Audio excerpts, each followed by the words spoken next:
Okay, good day, people. Hope everyone is well. Thought I'd follow up this discussion I've been having a little bit on my channel on spaces between eliminativist materialism and a panpsychism. This was partly for Thou Art That, but I'm going to see if I can't eke out a little bit of a space of what an emergentist position would look like, and I'm going to try to do it by playfully offering, we'll call them a couple of quick metaphors regarding love. Now, I'm going to start with the way love fits into this discussion. It's sort of like God, I mean, especially to the extent that people equate love and God. But when you get to this question of love, there are some people, again, very religious people, who want to claim something like there is an all-powerful, all-good, all-loving God who's created the world and loves people, and there's this relationship of, I guess, of love to people, of love in the world. And again, the Greek tradition has many different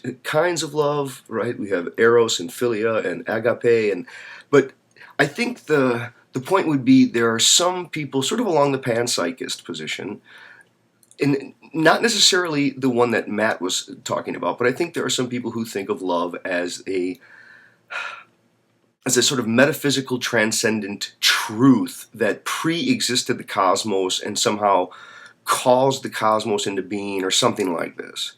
Okay, then there are other people who they are eliminativist materialists about love, and they'll say there is no love. Love is an illusion. Love is false. It's an epiphenomena that's created from certain neuronal firing patterns coupled with serotonin and dopamine levels being at a certain rate or a certain level, and that it has to do with situational attributions with all these other factors conspiring. And so for these folks, again, love isn't real.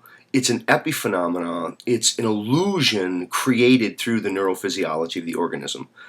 And illusion is kind of odd there. So what I would want to say here is a different way to come at it would be to say something like this. And these are two metaphors that I'm going to try to throw out there, and it's to playfully consider the comparisons that are implied and to try to get at some of the nuance there. Okay, so one would be love is sugar, the other's love is plastic. Love is sugar and love is plastic. Now, and both of them have this ambiguity about it, where they're both good and bad, I guess, depending upon how we think about them and what context we set it all. But let's start with the love is sugar.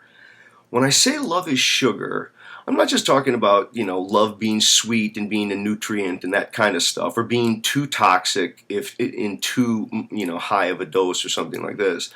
I mean, look at the phenomena of sugars, saccharides.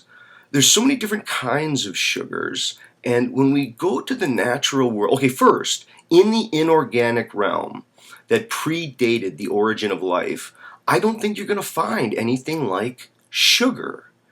That is, sugar is a kind of, it's an organic molecule, right? It's an organic molecule, and it has family resemblances, and we can find it here throughout the natural world, and then through human ingenuity at various technologies, various socio-historical factors, we have been able to create this thing called table sugar. And you can go and get a spoon of sugar. Now, is sugar, like the kind that you can go get in a pound bag, is that real? Well, it is. It's real today because people have made it real by drawing upon and distilling some of the natural resources that were made available through the organic realm. There aren't sugars in the inorganic realm. We don't go out and find kinds of sweetness and kinds of organic molecules related to sugar.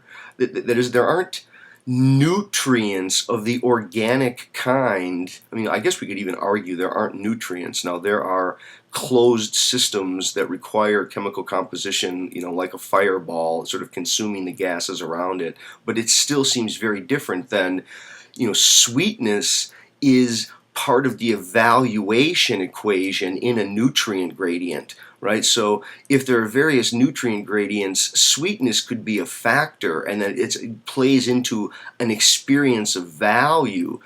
I don't know what one would mean by value pre-organic, but once we get to the organic, there are various kinds of naturally occurring sugars in various concentrations, and they have family resemblances to others, but again, through human process, through strategic cultivation and refinement and crystallation and distillation, people have created this thing called sugar that's very real. One could make the exact same claim for love, that there are various species of emotions and emotional relation states, and through certain human practices, through history, and through various technologies, largely through literacy and technologies of self-relation, people have distilled out and created this crystallate called love, and it's very real now in history. But it doesn't mean that it was there in nature, laying around like in a bag by itself, or does it mean that it somehow predated the emergence of the organic? Okay, let's go to plastics. If I say love is plastic, again, plastic is kind of a funny word, that love is malleable. It allows for a storage of things that are to be preserved or of value. They can withstand different temperatures. I mean, there's lots of different ways that we get at plastics. Now, plastics aren't very good for the environment. We could talk about that. I think love as a certain distillate is potentially toxic to the larger environment, but there are biodegradable plastics sort of on the rise, and you can see love itself can change in shape and form in society's evolution and in the way people are, I guess, growing their own sense of how love could or should be, right? Some of the possibilities of love. But go to plastics again now. Are there plastics in the inorganic realm?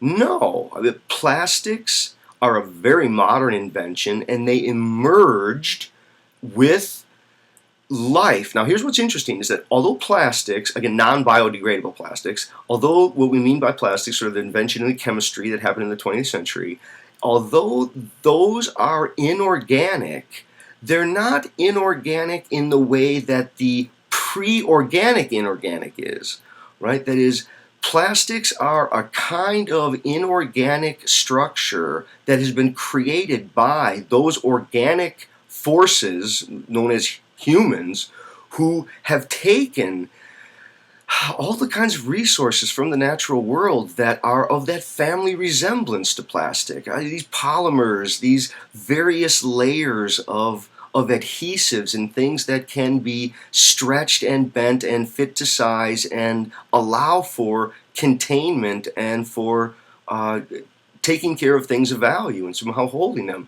And so when you take these two examples, love is sugar and love is plastic, I think both sugar and plastic are emergent phenomena. We do not find them in the inorganic, and when we do try to find the remnants or the earlier parts of them in the organic, what we find is family resemblances of lesser types and lesser varieties, and then human ingenuity, society, technologies, historicity itself are those conditions which have crystallized out these high concentrations of this, what we mean by love, right? In the same way that sugar and plastic are very real now, even if they depended upon humans to create them. Okay, hopefully those would be some ways, metaphorically, for people to try to think about what an emergent phenomena would look, if you want to give an emergent position, what would it look like? Okay, so hope everyone is well. Thanks.